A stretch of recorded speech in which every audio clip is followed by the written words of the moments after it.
TNF Cricket. Welcome to this extraordinary episode of the In the Sheds podcast with a focus on cricket in the USA. So with my colleagues, Michael Sheedy, founder, TNF Cricket, coach, Mount Waverley Cricket Club. Adam Crosswaite, the king, who's forging new ground with cricket in this, well, Australian off-season, yet international on-season. And I'm Andrew Walton. But hey, Michael, welcome. Thanks for joining us. Yeah, thanks for having me, Andrew, on a bit of a historic moment for In the Sheds. The first time we've been into the USA, and we're very, very happy to do so. Adam, thanks for joining us all the way from Seattle. Is that right? It's made Seattle, Washington. Yeah, we get wow. The original gangsters of the In the Sheds back together for, and we bring you to Seattle, Washington. It's not a place that I really thought that I'd come for cricket or play cricket at, but it's amazing where the game can take you. And what has taken you there, mate? Tell us a little bit about why you're in Seattle. So I guess this all stems back probably about 10 years ago, actually, when James, my brother, came over, followed a girl got delisted from New South Wales and followed a girl over to the US. And I remember having a chat to him and saying, mate, you should just check out if there's any cricket being played over in the US. And Seattle being the hub for, I guess, Microsoft, and Microsoft being such a huge company, there's a big Indian population in Seattle, and I've actually played a couple of games over here for the Microsoft Cricket Club. Can you believe? So yeah, the story just gets stranger. But yeah, so we just met some guys here, and we've stayed in contact. And I'm over here coaching the minor league cricket championship, which is at the moment the highest cricket competition in the US. There's 26 teams in 4 divisions, played all across the country. Yeah, so it's been a really interesting thing. It's been a melting pot of cultures between, well, I've got 8 Indians, 2 South Africans, a Sri Lankan, myself, an Aussie, playing. We don't have any West Indians, unfortunately, but a lot of the other teams do. Some Pakistani internationals are in and around the place, and mate, it's been an eye-opening experience for cricket, that's for sure. So we've played 12 games. We've got 2 more games on the weekend, and we're touch and go. If any one of you two can work out net run rate and tell us how we can make up about 0.4% or something, I don't know how it's going to work, but we need to win both games, and we need to pick up some net run rate. So apart from that, it's everything's going really well.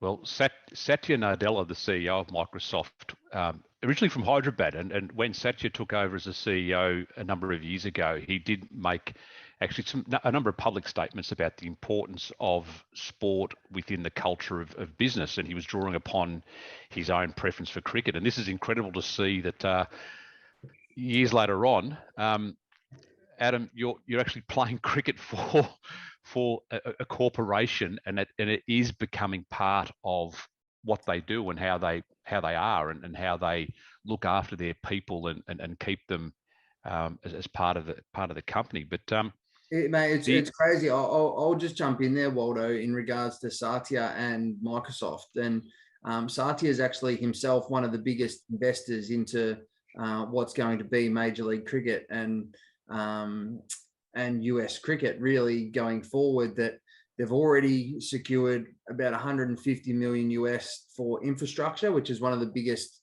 issues that we have here in the US is infrastructure, because a lot of the grounds are diamonds or square grounds, either soccer or American football. So having a circular grounds, a lot of the grounds are played like in parks, and they've just put synthetic or the hybrid wickets that are coming. They're being like Gabba are doing these hybrid wickets that are taking off in the US. I played on my first one over the weekend. It was actually quite a good wicket. And so just to extend, hybrid means what though, King? So hybrid, So there's different types of hybrid. So the hybrid that's happening in the US, they're actually laying a concrete base.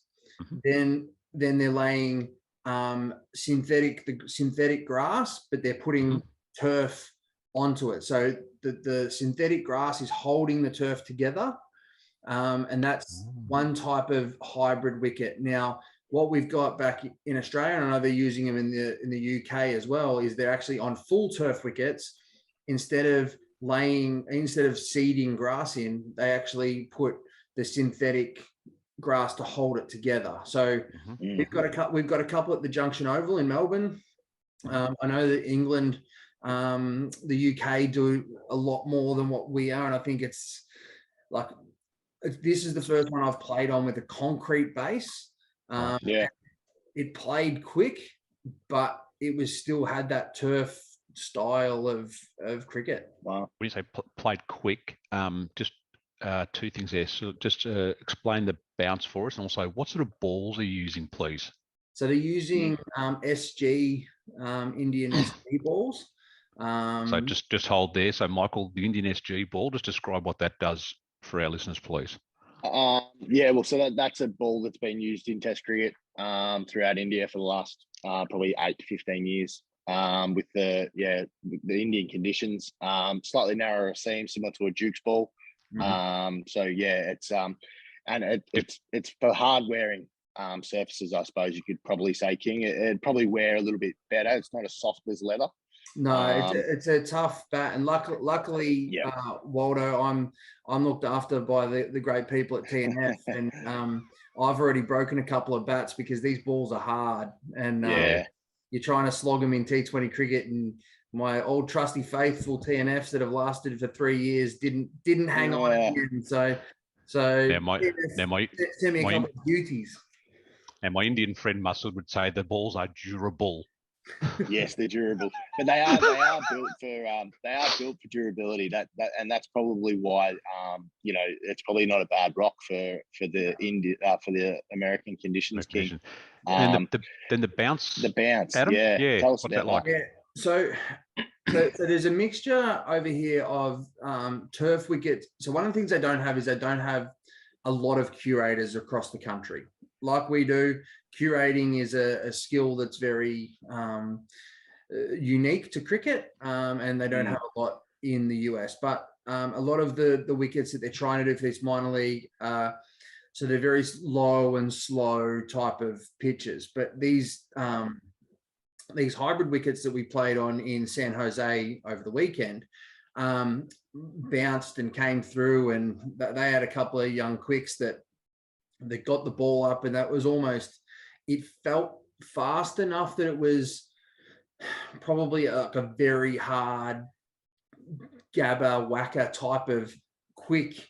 Almost felt like you were playing on synthetic, but on concrete, as they call it over here. I call it synthetic cricket. That's what I grew up on, but they call it concrete over here because of the concrete base. So it's a really, really good middle ground.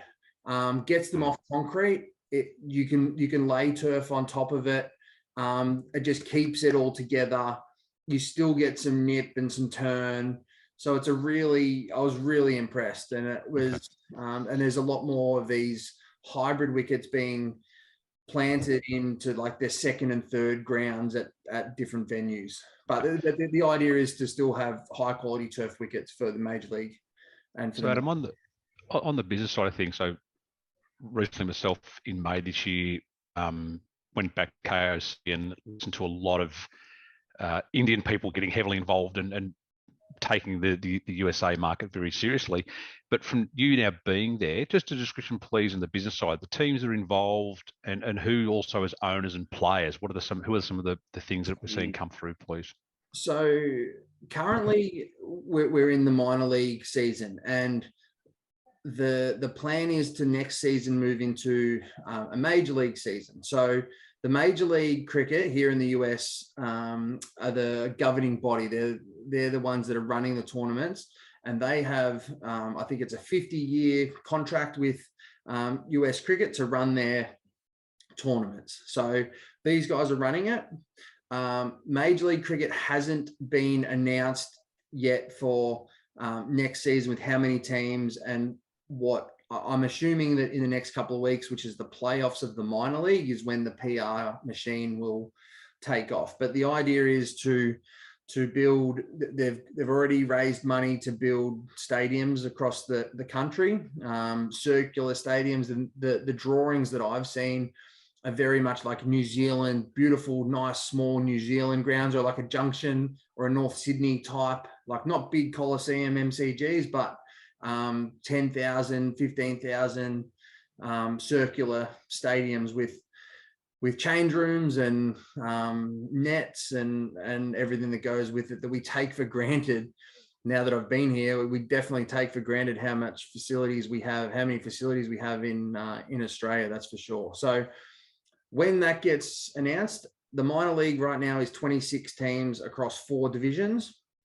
My understanding is that the major league will be 6 teams to start with, and then year on year increasing franchises as they go along. It will all be franchise based and privately owned. There's huge talk around at the moment that the Kolkata Knight Riders, as we've seen in world cricket, what they're doing in the Caribbean and around the world, is picking up teams that Kolkata really want to be involved in LA, and that the Mumbai Indians, who have just got, I guess, MI Cape Town, they're going to have MI New York as well. So Mumbai Indians, New York. So Kolkata move into LA, the Indians move into New York, and then there's going to be 4 other franchises, all privately owned. Whether we see more IPL teams coming on board, which is what I probably think will happen, is going to be interesting to see. But one thing they do have is already a kitty pretty big for money investment. And my understanding is that when the salary cap comes, or some type of salary cap, because the Americans don't like salary caps in their sport, but my understanding is that the money on offer will be more than what the Big Bash is offering across in our 13th season of the Big Bash. On that business side of things. Yeah, sorry, go. No, I was going to say that business side of thing, Michael. So obviously the content plays a massive part here as well. And these games are all being streamed at the moment through the US through various platforms. And Michael, we just seen that the IPL teams have taken a position in all of the South African teams, and they're wanting to expand the IPL further. So it's almost like you could imagine that you would be able to see the Mumbai Indians on screen somehow nearly the whole year round. Yeah, it seems to be that way, doesn't it? And Adam, I did see the other day a post from you that you saw soil being turned in one of the new facilities. Where was that facility? For those of you us who follow you on Instagram, it looked like a new pavilion was being built. So that was actually, there's a few new pavilions that are being built at the moment, but one of the recent ones is obviously in the US. You have a lot of minor league baseball stadiums that aren't being used anymore. So they've got facilities, they've got change rooms, and what they've done in Dallas, I think that was in Dallas that the one you're alluding to, is they're turning an old baseball stadium into a circular cricket ground. So they're knocking down part of the ground, keeping the facilities and the rooms and which is really unique and really cool to be able to have a converted baseball diamond converted into a circular ground that can host cricket. There's talk of the Oakland Athletics, where the Oakland Athletics play baseball, that's one of the only places from a Major League Baseball stadium that could host cricket, with the dimensions being the way they are. So there's talk of potentially putting some games there. But yeah, there's a lot of things happening, and there's the one thing that they're not short of. When you smash American sport into Indian money, there's not a lot that they're not doing at the moment, and it's a nice blend. It's an amazing blend, and if you look at what the IPL are doing around the world, and these franchises and guys like Trent Bolt that have just opted out, Chris Lynn who's going to the UAE, We've heard what Warner's been doing. Like, I just can't see this going away. And I think personally, I see that cricket within the next 5 to 10 years will be more around a soccer type setup where you play for your franchises and then you take off and play internationals when the window is. At the moment, we're putting windows in for domestic games. I'm almost positive that in the future we're going to have windows for international games. It's going to flip on its head because the money is just too big, and the players, if the players come next year for the major league, they'll probably, like, domestic players will make twice as much as what they are in the Big Bash. Wow. So just to so the reason I alluded to the stadium being built was that the owner of the Calcutta Knight Riders, Shah Khan, he is actually already invested into American cricket in Florida. Is that correct? In LA. For our viewers in LA. So and so the Calcutta Knight Riders will own the LA franchise. Is that correct? Yeah, so they'll own LA, and the Mumbai Indians are going to go into New York, is my understanding. And then, Andrew, from a streaming rights perspective, you can imagine that the rights that these franchises will then be negotiating will be global rights as opposed to individual league rights potentially going forward. Would that be a fair statement? Totally. And if you break it down by in the sport of cricket, the third biggest market for subscription, as in pay TV, is the USA.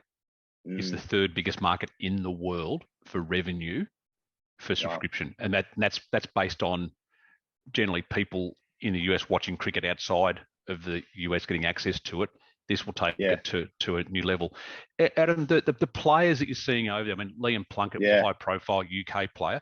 Any other Australian players? Because when the lists were coming together, not with the Seattle, but other teams, I heard of a lot of under 23 players from Australia being approached from New South Wales and South Australia, guys who were like fringe on the list and not really, maybe had a dabble at Big Bash because there was a spot there. But who are you seeing come through there, please? So, mate, this is what's really interesting when we come back to Australia is we don't have any representation apart from myself, Bert Cockley, who used to play for New South Wales. Yep. So Bert Cockley's based out of Dallas now as well.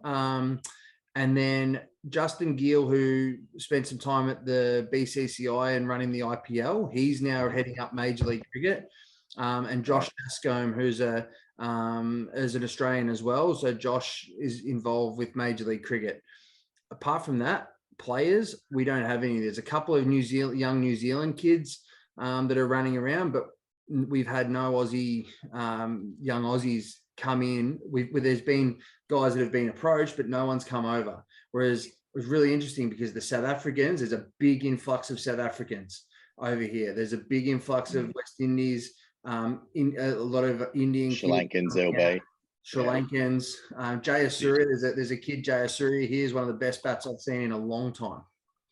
Interesting there. So Michael, one of the blockers on that part here for Australia was that the timing of the season that Adam's going through, a number of the states would throw at the players, you need to be here for pre-season, you need to be here for our camp. And after they turn July 1, that lure is still a bit too strong in Australia. However, I can start to see it fragment though.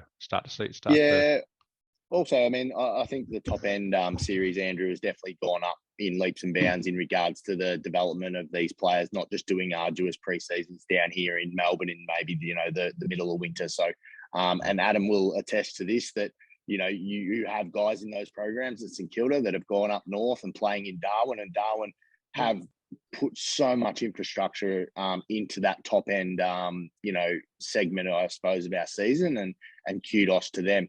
The lure, Adam, it's been amazing the amount of messages I personally, which is probably a little bit rare, but probably just from knowing you, how is the Crossy getting into this American League? And I've been getting it from England, Sri Lanka, as well as India, of course, but also a couple of young Aussies. How accessible do you think it's going to be, Crossy, in regards to, so just explain, you mentioned before about the ownership and the businesses owning it. Are they employees of those companies and then with a couple of pros, or is it going to be in the minor leagues like what you're playing just purely employees, or is it going to be purely, a draft pool of players from all over the world? So from a so minor league will continue as is, which is 26 teams. And there is payment. So these guys are professional players. So there is payment in there. The major league is going to be on a different level. The major league wants to not take on the Big Bash, but wants to be at that Big Bash style, wants to be fully professional. Right. So the idea, I think, is going to be 4 to 5. So they'll probably contract 6 overseas internationals with 4 that can play. The rest of them, the rest of those teams will be made up of locals, but the locals aren't American locals, or they are, but they're major league cricketers. And these major league cricketers are coming from South Africa, India, West Indies. There's a heap of Caribbean Premier League players over here this year playing in the minor league team. So it's and the Aussies are the only ones that haven't come. The English aren't here because they're in their season. But the Aussies are the only ones that potentially could come. And this is where I think that some of these players that are on the fringe, this is a genuine career opportunity or a genuine place to play cricket moving forward. The minor league cricket is a 2 or 3 month, 2-3 month type of tournament, but the major league cricket, which will be that they'll be targeting high profile international signings, and the money is not going to be short. So the money is going to be big for those international guys. So watch the space when the draft comes, which is in about February, March next year, with the tournament being post IPL window. There'll be big international signings, and even local, like first class Australian players, I think will be those sort of middle ranked international signings. It would surprise me if there's not some serious Australian cricketers playing over here in the major league next year on what will be very good money. So how can we watch the games, Adam? How are they being broadcast, please? So at the moment, they're being streamed. They're being streamed onto YouTube. I believe they're streamed onto Willow TV, which is a cricket company that a subscription model, as you said. So the coverage has been really good. The cameras, the premium games that they're covering sort of studio style with a truck and like 8 cameras, and it's blown me away, to be honest, the coverage and the way that the professionalism that they've gone about it. I didn't think it would have been as good as it is, and to be honest, the cricket is really good cricket, tough cricket. They probably lack the pace. There's no real out and out quicks here at the moment. There's a couple of West Indian guys who are reasonable, but they just lack that pace.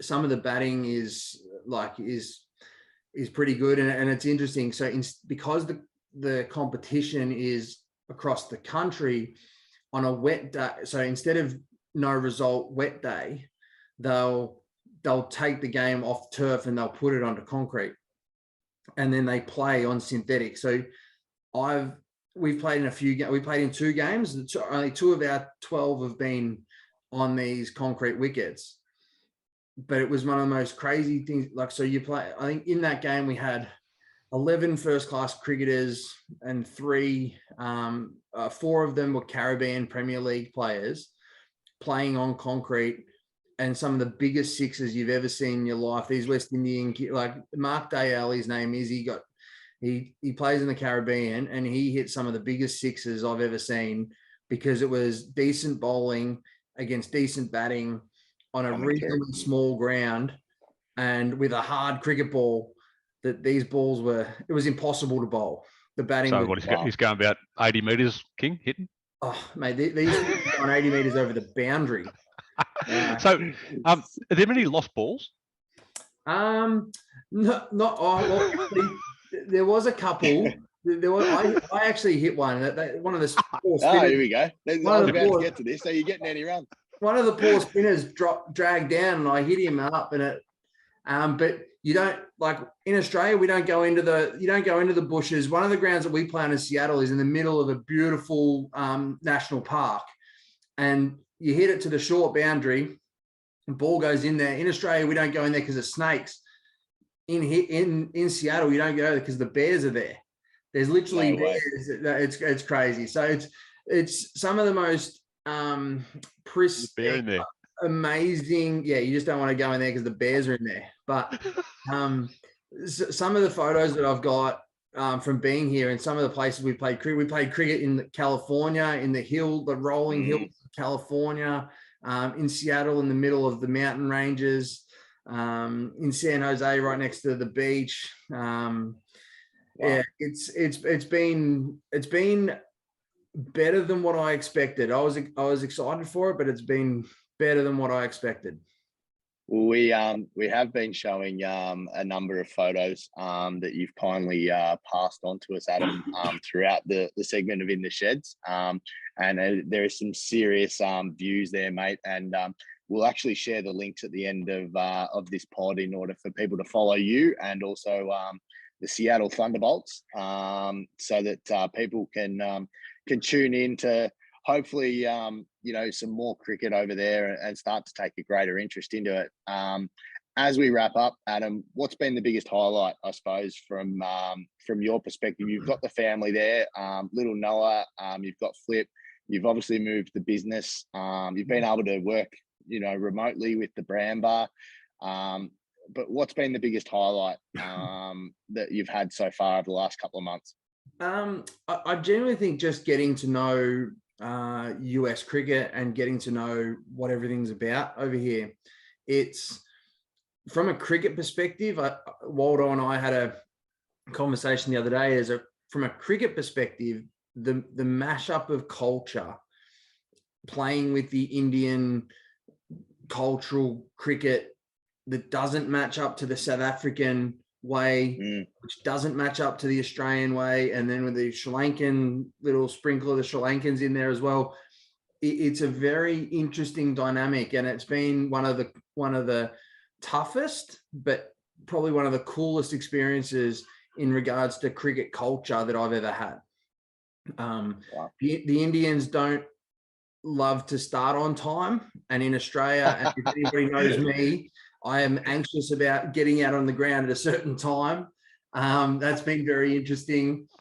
When they break, I speak more Hindi now than I ever have. The boys break into Hindi, and then the South Africans break into Afrikaans, and I'm standing there. I don't understand what anyone's saying. So it's been a lot of fun. But I think minor league cricket and major league cricket, and US cricket in general, they're working really hard, and it's really cool to see.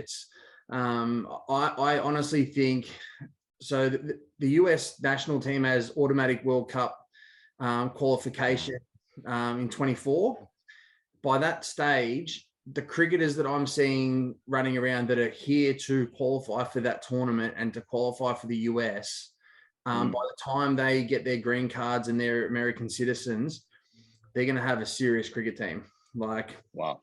So just on that for our fans back home, last night the USA beat the UAE in Scotland, Aberdeen, and in the USA team was Ian Holland from Ringwood in Melbourne. And did you play with Cam Stevenson, Michael, or did you would have played against him? No, he was after me at Carlton. No, and he was after my time at Premier Cricket, right. But definitely King would have played a lot against Steve-O. But Steve-O amazing. Take my head off in the semi-final this year. He's still got some pace, and he's doing really well.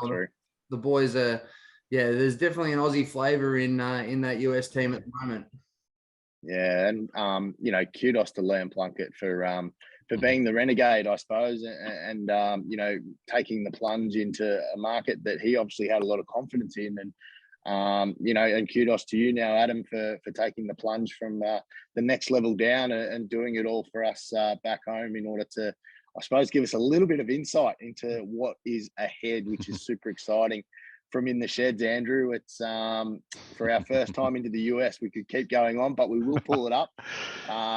We will pull up stumps at the end of this session. But just wanted to thank Adam and Flip and Noah for sharing those photos with us, and Zach for putting it all together on the In the Sheds podcast. It's great to see a flavour of American cricket and American just different parts, mate. Like, it's just been extraordinary to watch your journey. over the last couple of months. Mate, it's been bizarre to live it, to be honest. When you talk of cricket, you don't often think that one weekend you're going to be playing against Hollywood on the Saturday and crazy, and Silicon Valley on the Sunday. Like unbelievable. I'm more used to playing against North Melbourne and Ringwood. And great to see, Adam, that you're doing the right thing by all those opposition fans that you have in the Melbourne scene. You're growing your spikes back again to give them something a bit extra to tap into when you pick up the cudgels of a season looming, Michael. And TNF Cricket, thanks for bringing In the Sheds together. So well done, King. Thanks for joining us from Seattle. Best of the family. It's a tough thing taking family on the road anywhere for any period of time, as we all know. Well done, boys. In the Sheds. Thanks, mate. Thank you, guys, and great to chat. And look forward to getting back to Melbourne with the Saints in a couple of weeks.